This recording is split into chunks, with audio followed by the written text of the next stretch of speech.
Halo semuanya, kembali dengan saya, Yus Kevin Bagas Bagil. Pada kesempatan kali ini, saya akan menjelaskan sharing insight saya mengenai mata kuliah konseling humanistik. Apa saja sih yang saya dapatkan ketika saya kemarin mengikuti kelas konseling humanistik. Ini adalah proses bagian saya belajar, jadi kalau misalnya ada salah kata, mohon maaf sebesar-besarnya. Tanpa berlama-lama, kita akan masuk ke dalam inti video pada insight saya yang kedua. Oke, jadi pada pertemuan kedua ini Kak Mira memberikan link YouTube yang berisi mengenai pendekatan person center. Jadi saya ini juga belum begitu paham ya tentang person center ini. Tapi setelah saya pahami dan saya pelajari, saya mulai sedikit-sedikit paham. Nah, pendekatan person center ini adalah dijelaskan mengenai konsep, yaitu konsep dasar, akulturasi diri, kongruensi, dan inkongruensi, teori self konsepsi, struktur kepribadian, positive region, unconditional, positive ranger, condition of world, dan lain-lain.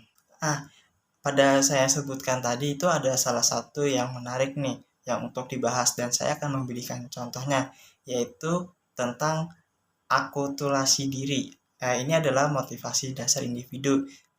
Ini itu sifatnya dasar, dorongan yang sifatnya dasar.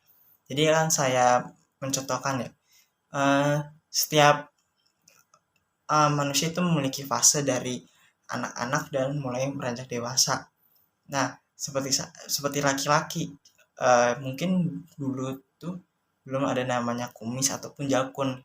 Nah, karena perubahan fisik, itu akan tumbuh di saat dewasa. Itu sih mengenai tentang akulturasi diri. Nah, itu adalah gambaran singkat mengenai pendekatan person center. Selanjutnya itu Kak Mira membagikan link video YouTube, yaitu berisikan tentang peta konsep. Kemarin itu ditanya, peta itu adalah identik dengan namanya jalan, arah, atau lain-lainnya. Itu bisa disebut petunjuk. Nah, tapi beda lagi, peta konsep di sini itu adalah peta konsep yang menyeluruh perkembangan filsafat.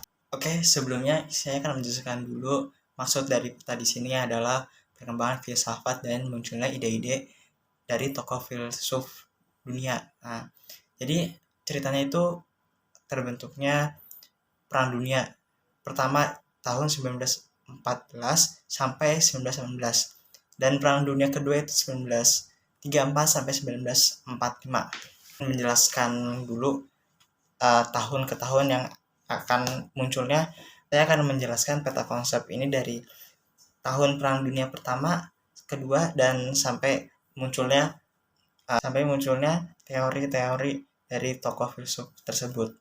Pada tahun 1879 didirikannya sekolah psikologi oleh William Wren, dan tahun 1890 itu munculnya aliran fungsional yang dikemukakan oleh William James. Dan lanjut lagi pada tahun 1990 yaitu munculnya ide-ide dari Sigmund Freud.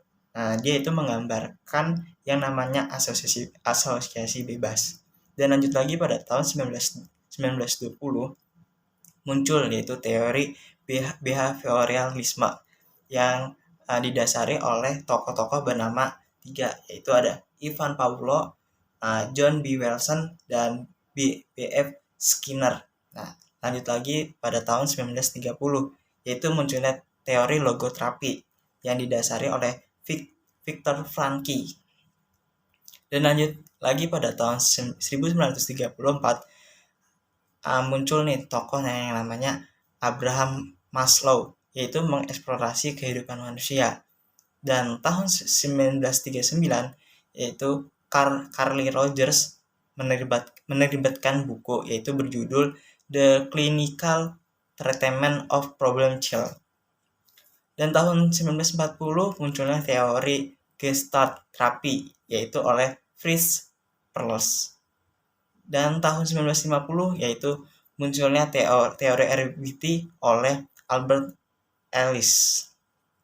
Dan lanjut lagi pada tahun 1960 munculnya nih teori humanistik psikologi yang didasari oleh Maslow dan Roger. Dan tahun terakhir adalah tahun 1960 yaitu munculnya teori humanistik eksistensial psikologi yang didasari oleh Maslow, Rogers, dan May. Pada Perang Dunia Pertama dan Kedua itu banyak namanya kecelakaan jiwa. Kecelakaan di sini bukan soal fisik yang luka, tetapi juga ada soal yang namanya mental, kesehatan fisik dan lain-lainnya.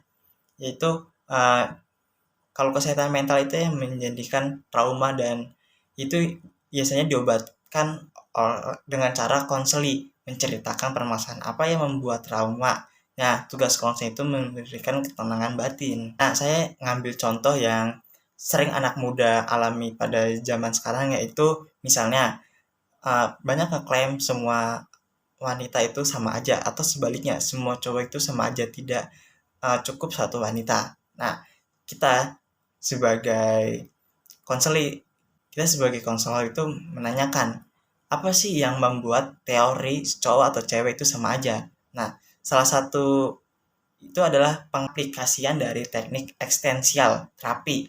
Nah, kita itu kita tuh ngebantu konseling untuk menyadari tidak semua makhluk manusia itu seperti itu. Mungkin dia salah satunya, tapi tidak semua manusia diklaim sama seperti itu. Oke, lanjut lagi. Saya akan men-sharingkan insight saya yang kedua, yaitu mata kuliah konseling postmodern. Halo guys, kembali lagi dengan saya Haris Kevin Bagas Suragil. Pada kesempatan kali ini saya akan menjelaskan sharing insight saya yang kedua, yaitu mata kuliah konseling postmodern. Disclaimer dulu, jadi saya ini adalah proses dari belajar. Jika ada salah kata, mohon maaf sebesar-besarnya. Oke, tanpa berlama-lama kita lanjut ke dalam isinya. Sebelum kita memasuki kelas pada waktu itu, Kak Mira ini memberikan sebuah link YouTube, yaitu berisikan pendekatan SFBC. Nah, sebenarnya SFBC itu apa sih? Singkatan dari Solution Focused Brief Counseling, yang artinya kalau bahasa Inggris brief itu adalah singkat. Nah, ini merupakan salah satu teknik pendekatan dari postmodern. Di dalam SFBC itu ada namanya Vipapustatek. Nah, Vipapustatek itu apa sih? Oke, saya akan bantu jelasin. Vipapustatek itu adalah filosofi, patologi, tujuan, strategi, teknik. Nah, sekarang kan kita udah tahu nih arti Vipapustatek. Saya akan menjelaskan SFBC itu ada Vipapustateknya ada apa aja sih? Nah, kalau filosofinya itu pendekatan SFBC didasari oleh suatu pandangan bahwa sejatinya kebenaran dan realitis bukanlah suatu yang bersifat absolut, namun realitas dan kebenaran itu dapat dikonstruksikan. Nah, patologi itu apa sih? Patologi itu manusia yang memiliki pemikiran maladaptif atau sulit mempercayai kemampuan dirinya untuk menemukan solusinya. Nah, tujuannya itu adalah mendorong konseling untuk terlibat dan perubahan dan membicarakan solusi daripada membicarakan masalahnya. Strateginya adalah konselor mengarahkan konseli ke masalah, dari masalah diarahkan kepada makna dan solusinya. Dan selanjutnya ada menggunakan teknik. Tekniknya itu adalah berbagai pertanyaan pengecualian, yaitu expansion question. Dan yang kedua ada pertanyaan keajaiban, miracle question. Pertanyaan ketiga ada pertanyaan berskala, yang disebut scaling question. Dan yang keempat adalah rumusan tugas seni pertama, yaitu formula session task atau disebut FFST. Dan yang terakhir adalah umpan balik atau feedback.